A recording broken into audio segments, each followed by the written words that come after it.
yeah, you damn right. Just like the zombies in The Walking Dead, recruiting never dies. It's not ever done. It just keeps going and going and going. And that's Tell me why about it, Chad. Tell me about it. and that's why this guy never rests, and he's always got info for you, including today. This is the recruiting hour. Jeff Ketchum is off today dealing with some other orange blood stuff. I'm Chad Hastings, and of course, that is Jason Sukumel, managing editor of orangebloods.com. He's been covering recruiting longer than a lot of you have been around, and he loves doing it, and he continues to do it, and he's always got good info, and we're going to dig into some of it today. Jason, how we doing? I'm good, man. You know, it's funny you say that. Like, I've been covering recruiting for a lot longer than most of these, not most, all of these recruits have been around. So I've been with Orange Bloods 22 years, and then I was with a publication called Horns Illustrated before that. So it's been almost 25 years, dude. I'm 50, so half of my life has been covering recruiting. Chad, I don't know what else I'd do if something had happened with this. I'd be lost probably. So it's obviously a critical element of the whole machine, and that's why we bring it to you. So we're going to get you, if you are not familiar with orangebloods.com, first off, we're going to throw this code up and remind you about orangebloods.com. Each and every week, you get all kinds of great content. That message board is always rolling and always crazy, but also you get a lot of great pieces of info in the form of columns. One of them is Jason's 3-2-1 that hits every week, usually on Tuesdays. So it is a good opportunity for us to talk about it on these Wednesday shows a couple of times. 3-2-1. Let me make sure I got it right, Jason. It's 3 recruits to discuss. There's 2 questions you throw out and then a prediction at the end. Pretty close. 3 things we learned, 2 questions, 1 prediction. Okay, 3 things you learned. But it's always recruiting 95% of the time. Gotcha. Related. So, yeah. So we're going to go through some of that. Also, for those of you that have been hearing the name Landon Rink and you want to know what's going on there, this is the guy that got that information too. And we're going to definitely talk about Landon Rink. But first, Jason, let's go through some of these names that you hit this week. A class of 25 guys that the Longhorns are maybe either interested in, they're in on, could be commitments. It could be anybody, obviously. I want to start with a guy that, you know, when you guys that have been doing this for so many years, when you watch so much film and somebody actually excites you guys, not that they all don't have a level of excitement, but when I hear one of you guys kind of perk up a little extra, it gets me to go, well, now I gotta go look. And I've heard Alex Dunlap of Orange Bloods now go a couple different times talk about Khik Lockett. And you know me, I'm into a cool name. It's a great name. And I thought, okay, let's see if the highlights match the name. So Khik Lockett, for those of you that don't know, a receiver from Saxe up there in the Garland area. If you go find that highlight film, I get what Alex is talking about. So let's just start right there, Jason, with Khik Lockett. What's the latest on Khik in getting to communicate with him, and what do Texas fans need to know? Yeah, you're right, man. You watch his highlight film, first off, and over my career, I can think of certain highlights like that just still to this day that I remember, okay?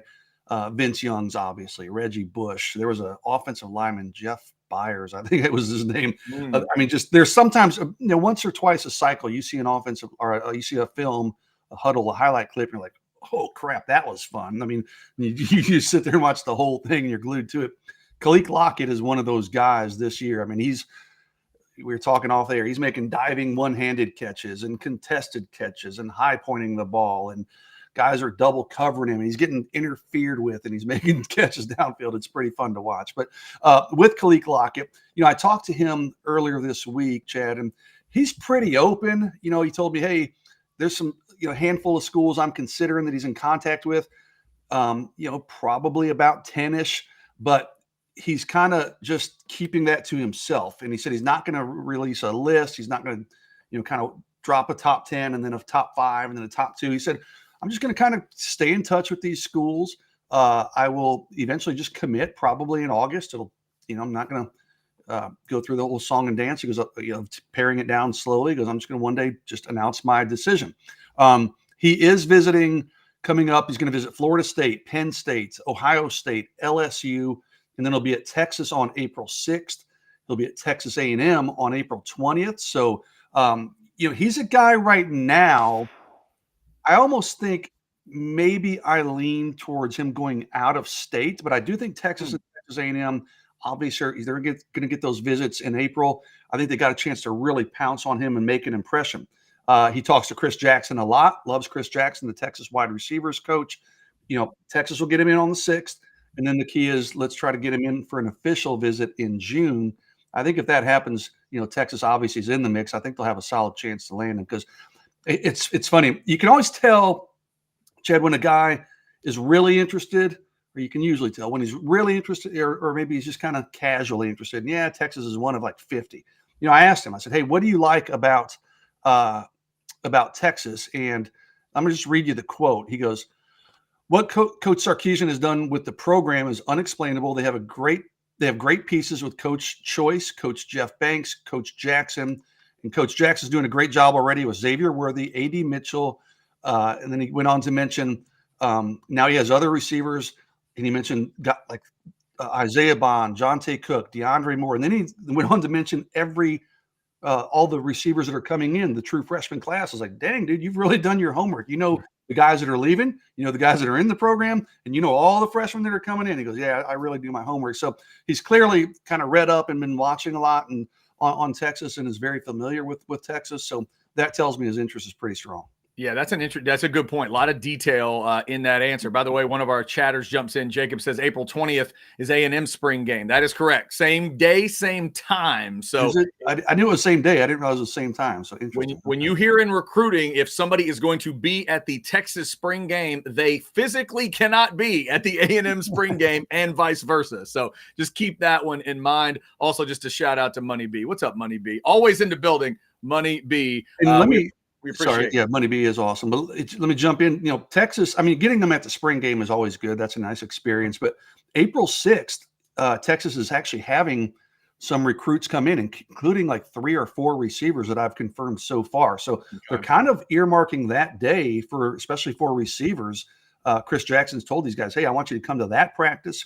I want you to watch me work. I want you to watch me work on the field. And you get a little bit more personal time there than maybe at a spring game when you've got 100 recruits there and you're doing a million different things before the game, after the game. So they've really targeted that April 6th date to get some receivers on campus, obviously Khik Lockett being one. I was, as you were talking through the process of that, I wonder, Jason, as he's going through all those details, does it strike you nowadays with receivers that they kind of like I could get why a quarterback might not like the idea that you're recruiting a whole bunch of really good quarterbacks because there's only one. But do you get the sense that receivers have a feel now, especially in the state of Texas where the offenses are so much, so spread out? Do they love that idea of a school where he can literally look at it and go, wow, they're piling up some receivers. That's the kind of place I want to go because all these other receivers want to go. Yeah, and they do. They all know each other, for social media and 7-on-7 and camp circuit. They all know each other well. And receivers want to play. It's kind of interesting.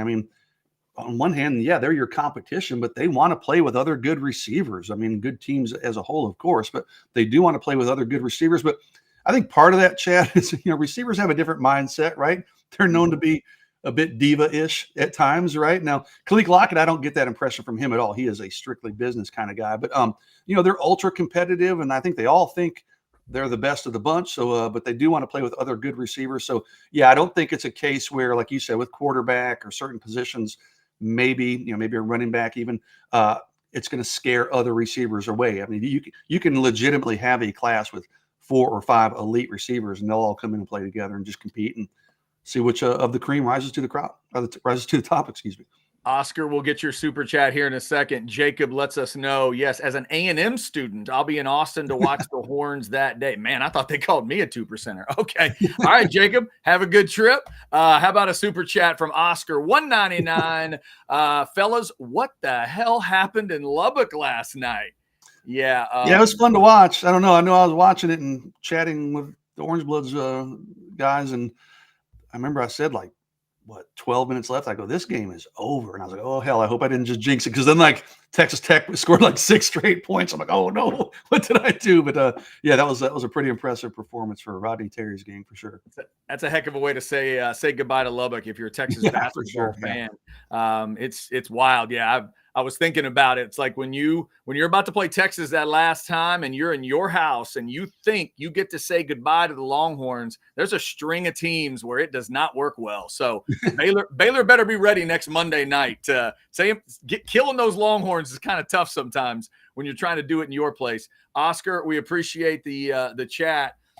So Khik Lockett, again, like you said, April 6th is a day where the Longhorns are getting some recruits in. And if I'm remembering correctly, there's another name you had in the 3-2-1 this week that is also going to be visiting on April 6th on the O-line, I believe. Yep. John Mills, offensive lineman out of San Francisco. And I got to tell you about Khik real quick before we transition.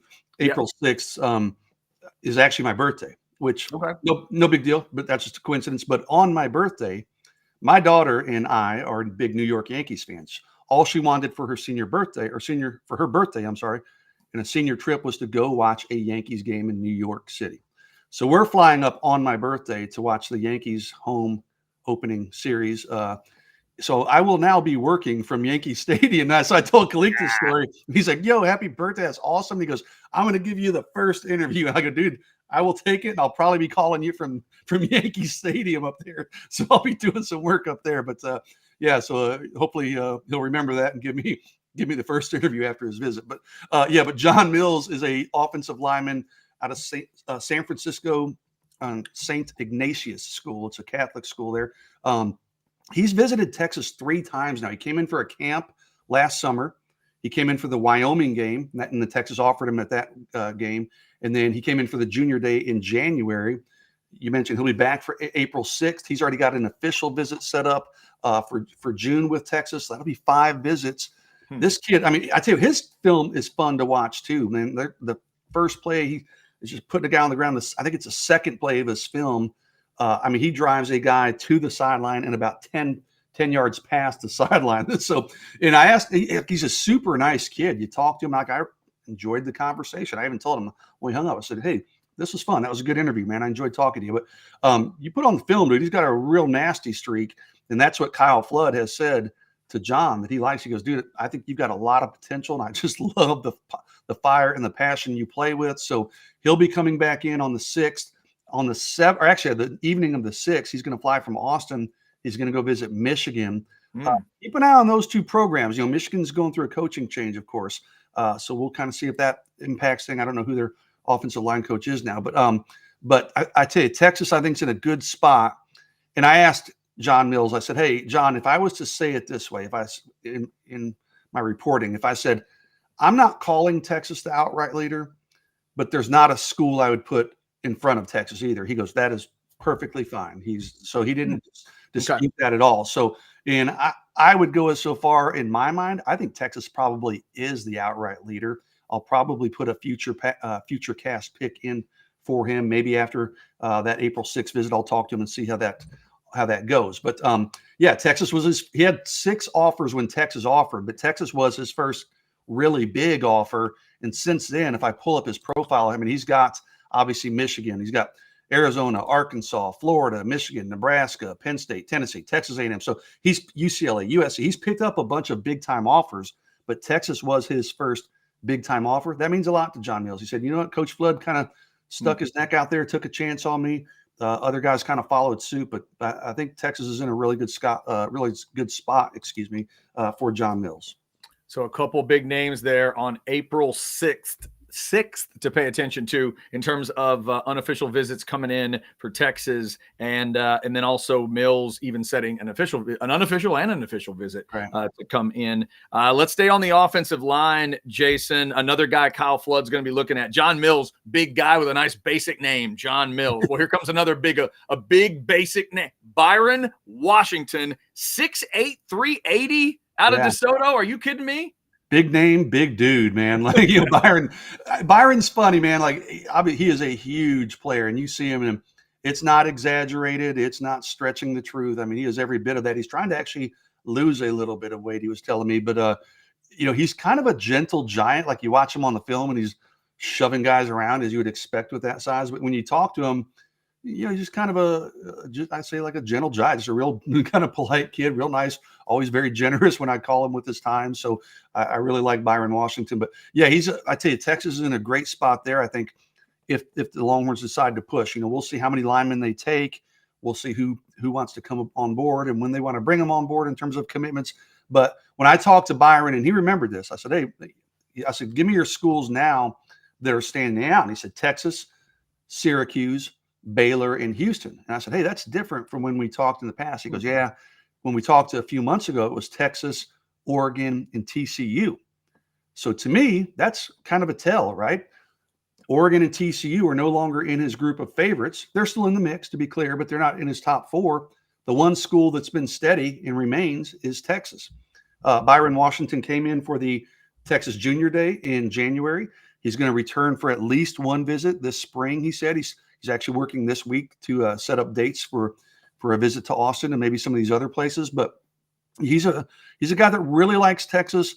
He loves Kyle Flood, and he loves Kyle Flood's history of developing linemen, especially big jumbo offensive linemen. That's exactly what Byron Washington is. So I think Texas is in a good spot. I mean, I don't mind giving it away. My prediction in my 3-2-1, the 3 things we learned, 2 questions, 1 prediction, is, hey, Texas is going to land 2 of the guys that I wrote about in this column. And the 2 guys I think they're going to land are the 2 offensive linemen we just talked about. So I think Texas has a great shot there. Byron told me he'll probably commit at DeSoto's spring game. So that'll be, probably in the next couple months, roughly 2.5 months. So that one could wrap up pretty quickly. If Texas really wants to hit the gas pedal there and push for an early commitment, I think Texas gets Byron Washington probably later this spring. So is that how you know you're big time and your school's big time, when you commit at the high school spring game? Yeah, I've seen you guys do that. Yeah, but I'm trying to remember who it was. Somebody did it like at halftime of their spring game. It was in the last year or 2. But yeah, DeSoto's certainly big time. There'll be a lot of people watching that spring game, and you can't not watch Byron Washington for sure. So, before we leave there, let me just make sure I understand this. If it's 6'8", 380 and it's legit, Jason, doesn't that make him bigger than Leonard Davis was when he showed up at Texas? It would have to be. I don't remember. Wasn't Leonard like 365, 368? Probably. I remember I was actually working for Horns Illustrated, we mentioned earlier. So I remember interviewing Leonard after the games. This is when I was covering recruiting, but I was also covering team stuff. And I've never seen a dude that big in my life. I just remember he was sitting there and he's barefoot, and I was like, holy, it was almost distracting, right? Talking to Leonard, how big he was. But, Leonard, of course, came from a small school, so he was such a unique story. But yeah, it's a good question. I think you're probably right, but I would have to go back and look what Leonard was when he first enrolled at Texas. But I think you're probably right. So. Incredible. Keep that name in mind. Byron Washington out of DeSoto, obviously a program that has been doing a lot of things and sending guys to Texas of maybe all different positions. So keep an eye on that. And again, check out the 3-2-1 column at orangebloods.com from Jason. We appreciate everybody jumping in the Specs chat. We have already had a super chat today. Real quick, we'll take a breath. We'll let Lisa tell you about Specs, and then we will get you the Landon Rink update, a Texas legacy with a bit of an update that Jason was able to get. Texas fans, you're going to want to hear this. No matter what you're needing, Specs same-day delivery can save the day with our Specs app or online shopping. From world-class wines to hard-to-find spirits and craft beers, to gourmet foods, delicious snacks, and spectacular sweets. It's Specs. Cheers to savings. So, Jason, we talked about how long you've been covering recruiting. Long ago, I'm sure it was the first time you had the moment of like, oh, look, his dad played here. Yeah. And here's the son. I mean, you've had that happen over and over. So this is another one of those in Landon Rink. When I heard the name, I immediately think of like, well, it's like we talked about today on another show. That name is unique enough where you go, wait a second, Rink, defensive lineman, it's got to be, right? And it is. It's the son of Lance Rink, of Shane Rink, Shane Rink, from the Longhorns in the 90s into the Southwest Conference era. So it is his son. And you just kind of walk everybody through your process here. Was this just you kind of in a normal check-in with Landon, or was there something that made you think, hey, I need to check in with him? It was kind of a normal check-in, but let me tell you how dumb I am. Okay, Chad, one time I called Landon Rink. He had visited Texas. I called him. He's driving home, and I said, we're talking. He goes, yeah. I said, what do you like about Texas? Oh, my dad played there. I go, well, who's your dad? And he goes, his dad's driving, right? And he goes, Shane Rink. I'm like, oh, hell. So I go, literally, your dad was in college the same year as I was there. I saw Shane down at a Texas Junior Day one time, and he and I were talking. I go, what years were you there again? He goes, like 91 through 95. I go, dude, I was 91 through technically 96. I was a 5-year guy. So yeah, but yeah, I was like, how did that not register with me, Shane Rink and Landon Rink? But I did just kind of check in with Landon because I know he's starting to set up some visits and spring visits and things. And I just wanted to see, like, I hadn't heard that there had been a Texas visit scheduled. So I just hit him up and I just said, hey, are you planning to get to Austin in like March or April for a visit? And if we were talking via DM, so it wasn't like I didn't get a chance to actually, have a conversation with him and kind of get down to the nitty gritty. But Right. As I pulled these messages up, sorry, I should have had it. He just said, no, I'm not planning on it right now. He said, Texas is not one of my top options right now. So he said, I will not be going there as of right now because they are not one of my top schools currently. And I kind of jokingly responded to him. I said, oh, Texas fans are going to flip out over that. I said, okay, but dude, you got to do what you got to do. And he said, yeah. And he goes, I'll let you know if anything changes. So he did leave the door open. It's not that he's completely ruling out Texas. And I asked him, I said, are you still talking to Texas quite a bit? I thought, maybe Texas is moving in a little bit different direction with Kenny Baker. Bo Davis no longer being there, but no, Landon said he's talking to Kenny Baker once or twice a week. So they're still in contact. He told me, he goes, I really like Coach Baker. I think he's a really good recruiter so far, but he's just not feeling Texas apparently right now. He did go on to say he has a top 4. It's Texas A&M, it's Oklahoma, it's Penn State, and it's Ohio State. So he kind of has 4 that he's looking at there pretty closely. Those are his top 4, but he's also looking at, he's going to visit Missouri. He's going to visit Ohio State, Texas A&M, Penn State, Texas A&M. So he'll visit all 4 of his favorites, but he's also going to visit Missouri, LSU, and Miami. So, Texas isn't one of those, 7 schools that is getting a visit this spring. So clearly the Longhorns have a lot of ground to make up. My money right now, Chad, I think Landon Rink, there's a really good chance he winds up being a Texas A&M Aggie. That is really interesting. So not only, we talk about this with legacy, not only maybe Texas isn't one of those top schools, but for the 2 main rivals to be in that list, along with the 2 Big Tens that you mentioned, that's really interesting. We have a Money B. I see your super chat. We're going to get right to that real quick. Jason, I mentioned this in another show today. Do you think there could have been a little bit of, I don't want to call it, maybe fishing's not the right word, but fishing for attention a little bit from Landon here, where, like you said, this is correct me if I'm wrong, low 4-star guy. Yeah, but he's a Rivals 250 guy. So, I mean, he's certainly no slouch. He's a really good player. And, some people have questioned, okay, is he traditional in terms of his size? We've got him at 6'3", 280. Well, no, he's not your traditional 300-pounder interior defensive lineman. But Landon Rink is, first off, he's ridiculously strong. The dude puts in max effort in the weight room. He's a max effort on the field guy. I mean, Rivals has him, I'm looking, number 187 nationally. So, he's mid-4, even closer to high 4-star guy. So, Ohio State's welcoming in on a visit, Penn State, LSU. So he clearly, he has a lot of big time options. So to your question, could it be that he just wants some attention from Texas? I don't think of it that way. First off, I've talked to Landon quite a bit. I don't picture him as the type of game player that's going to drum up unnecessary drama. He's talking to Texas a couple times a week. So it's not like he hadn't been hearing from him. He said, I'm just going to drop some favorites, and Texas isn't going to be one of them. So I don't get the impression that he's doing it just to drum up drama. I don't know. It's interesting. Like everybody, when Texas first started recruiting, everybody's like, that guy's going to Texas. That guy's going to Texas for sure. And I've been telling people for a long time, like, hey, this is not a slam dunk that everybody, these Texas fans think. Landon Rink, he's really liked A&M. He's always had a pretty open mind. That being said, I did recently predict him at, I think it was 55% on my recruiting board to go to Texas, just because I thought, okay, I know he's feeling A&M. I know he likes Oklahoma. He's been there sometimes. But in the end, I said, I still, that whole legacy thing usually matters, right? So I still, Texas is a very slight favorite over the field. That percentage obviously is way off. But I don't think this is a case, where he's just doing it for attention or drama. Landon's never struck me as that type. His dad certainly doesn't strike me as that type. I think he genuinely just really likes A&M and maybe isn't as locked in for Texas as people misread this one for a long time. So, I mean, I think Texas can get back in it, but they've got to get him on campus pretty soon, or they're gonna kind of fall deeper behind the pack that's leading the charge. So.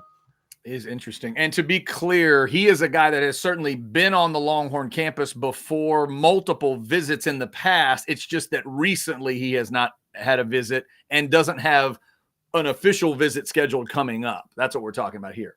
Yeah, and I don't know if you can hear all these chimes in the background. I had to put you do? Yes. I had to put. That's our Orange Buds people are talking on our instant messaging thing. I got to silence those dudes. Like, come on, man, we're trying to do a show here. So I silenced them hopefully. But I thought you were getting like updated recruiting information. You were no. I wish it was that interesting. It's all of our Orange Buds guys on the Microsoft Teams talking to each other. Like, gosh, I need to mute that. So sorry it took me so long. But yeah, he's Landon has taken. I mean, just about every time Texas has had a recruiting event, he's been there. He was at their junior day in January, in fact. So it's not like it's been 6 months since he's visited. It's been fairly recently. I'm looking at his profile. I've gotten 1, 2, 3, 4, 5, 6, 7 visits, and honestly, I probably missed a few. He's probably been there more than that if you include all the games and things he's been to. But he's been to a lot of places. He's been to A&M a lot. He's been to Texas. He's been to Oklahoma a few times. But Catch always has a rule of thumb, like, hey, I think it's 6 visits is kind of his magic number, if I'm not mistaken. Well, Landon has surpassed that, but suddenly Texas is not even in his top 4. Really interesting update there on Landon Rink. And again, A&M, Oklahoma, Penn State, Ohio State, the 4 favorites that Landon Rink transmitted to Jason Sukumel. And you should check out that 321 article with updates that starts with the Khik Lockett, talking about John Mills, Byron Washington. We'll get to one other name before we wrap it up, but Money B decided to be nice to us today. Look at Money B sending us a $10 bill. Thank you, Money B.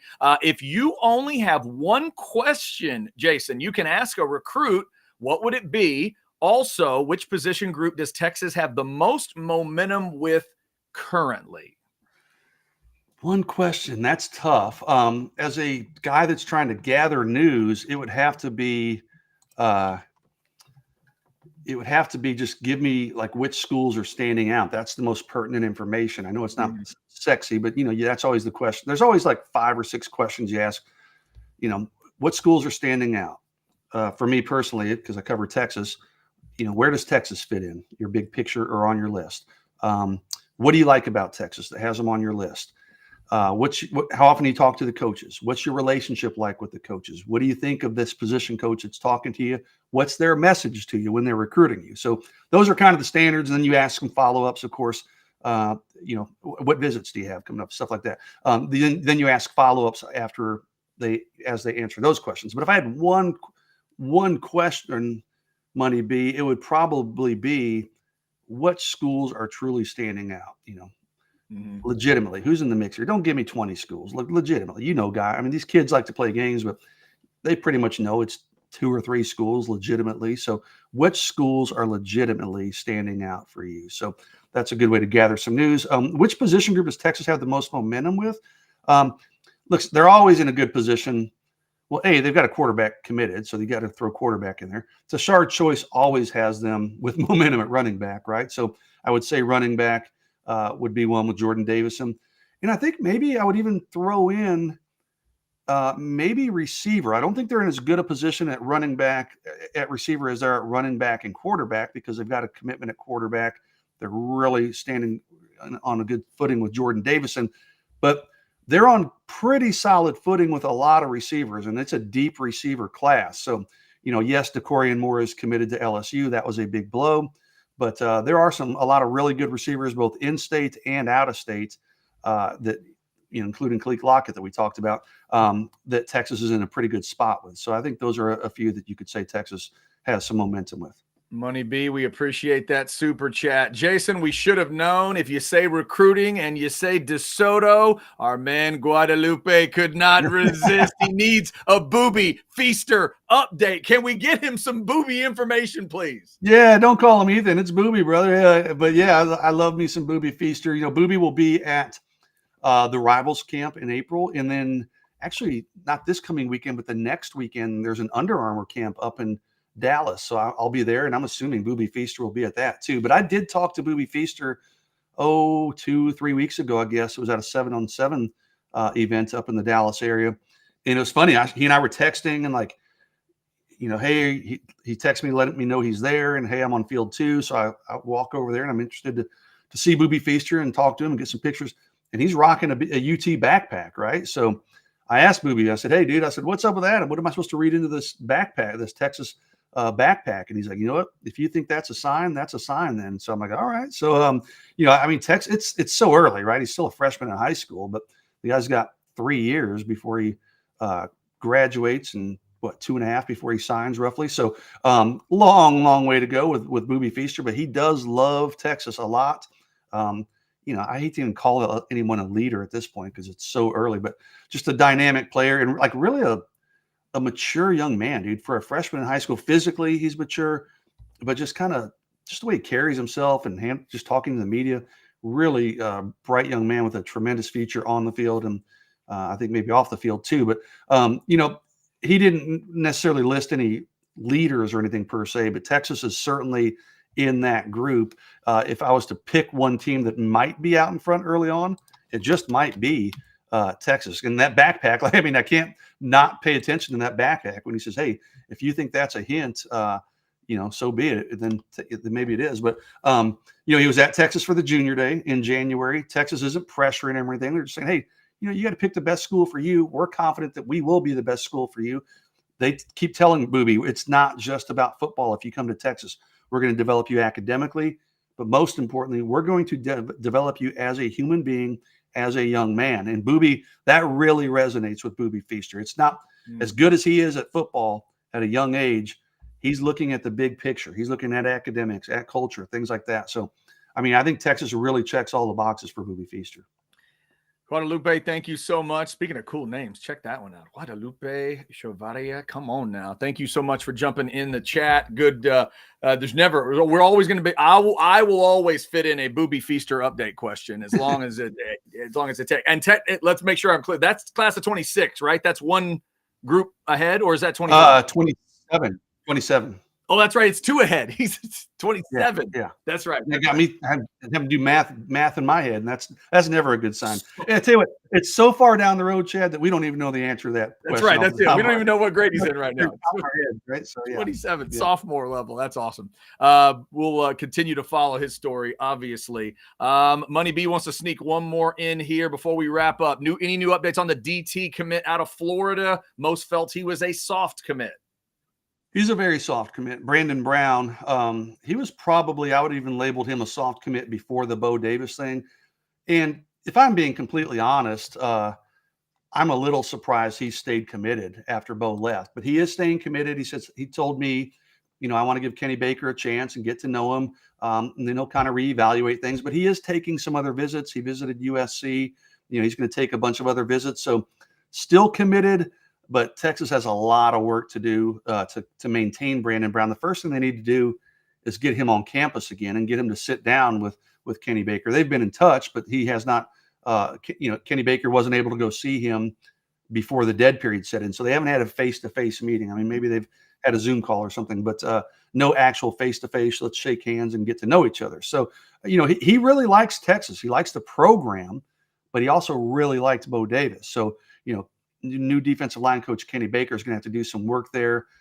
He's going to have to kind of fight off, some of these other schools. And there's a lot of them that are going to be after Brandon Brown, including the Florida schools. So that one, even when he committed to Texas, he's at I think it's Palm Bay, Florida. Is that right? Let me see. Palm Bay, Florida. Yeah. Familiar, So when he picked Texas, it was just random out of the blue. He committed. It was a random day in December, and we're like, whoa, where'd this come from? Hadn't even visited Texas. So the guys, to my knowledge, I don't think Brandon Brown's ever been on the UT campus.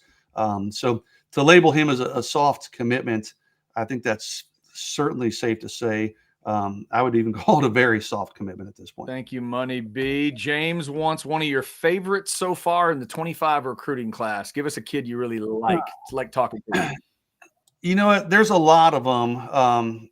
Gosh, I'm going down the list. There are a lot, but I'll tell you one. It's another receiver, and I liked him right off the bat for a few reasons. His name's Taz Williams. Okay, he's out of Red Oak. Really good player for one. Just super respectful. He's always available to give time if I want an interview. His dad's awesome. I met his dad at that 7-on-7 tournament a few weeks ago. And he's from the Pittsburgh area, so he and his family are big Pittsburgh Steeler fans. So am I, of course. So Taz and I. Now we know. Now you know. There it is. But let me tell you the real reason I love Taz. Yeah, right. No, that was a big part of it. But he's just very mature and just a thoughtful guy. In January of this year. No, gosh, last year. My son graduated early, and he flew over to Japan, right? And it was a big emotional moment for me and my wife. He went over there and lived for 3 months. On his own, right? Well, he lived with the host family, but it wasn't like part of school. He graduated early in January. He paid for it himself, flew to Japan. And I posted a video on Twitter of our son going up the escalator at Intercontinental Airport. And I was like, my wife and I were blubbering idiots, but Zachary handled it just fine. Mm-hmm. And Taz just immediately, I think it was the first response. He goes, you know what? May God watch over him and safe travels. I was like, you know what, dude? I was like, I don't know why, but I was like, that meant a lot to me, right? And I was like, awesome. Taz, you will always have a special spot for me, dude, because I just thought that was super, super cool and super kind. But on top of that, he is a Steelers fan. He's a great player. He's an awesome dude. He gives me interviews when I need them. So Taz Williams would probably be my favorite, but there's a lot of them in this class that are really good kids. Very cool. They are raising Steeler fans in Red Oak. Who would have known? Yeah. My goodness. Well, they moved. His dad told the story. They were living in the Pittsburgh area, and he goes, you know what? We want to go somewhere where my son can match up against the best of the best and just see how he stacks up. And we're better than that, he said, than the state of Texas. So they moved down here in large part so his son could come down here and compete and get more exposure. And it certainly worked because he's got offers from just about every program in the country. Man, that is incredible. All right, that's going to wrap it up for the Recruiting Hour. Remember that 3-2-1 article from Jason and all the other great content at orangebloods.com. If we're sitting here on a Wednesday, that means tomorrow night is War Room night at orangebloods.com. That's where the Brain Trust comes together and just throws all that information at you at one time, the very latest that they're hearing on a Thursday night. So there's your QR code to scan if you like. We appreciate you liking and subscribing and getting your notifications for Orange Bloods Live. We've also got the Outsiders coming up tonight in the 9 o'clock hour. Chance Mock and the Outsiders talking about 5-star quarterbacks and how they get along in a locker room. Who knows better than Chance Mock? He's going to talk about Quinn, Arch, how all that's going to work in 2024 and moving forward, plus the other names that may be in that room as well. So we're going to get into that tonight in the 9 o'clock hour. And you're also going to be able to catch Jason, let's see, one more time this week on the Modcast, I'm assuming tomorrow afternoon at 4 o'clock. Jason usually part of that as well. So you can check him out there. We got all the shows for you, and we do appreciate all of your support. Shout out to Specs once again for the chat, and keep checking out all the content because like we always say, recruiting never dies. It is always here, and you're going to find out the very latest right here at Orange Bloods Live and, of course, at orangebloods.com. Everybody have a good Wednesday. The wind's kind of whipping out there. Jason's about to go out and watch one of his kids compete. He loves you dearly, child, because he's out there and it's cold. So I want you to know that your dad loves you. Because he's out there today. He wishes it was yesterday. She better do well, or this may be the last track meet I go to. That's right. Better focus today. Good luck to all those kids competing out in the wind today. This is the Recruiting Hour. Until next Monday at 4 for your next Recruiting Hour. This is Orange Bloods Live. I'm Chad. He's Jason. Jeff Ketchum taking care of other things today.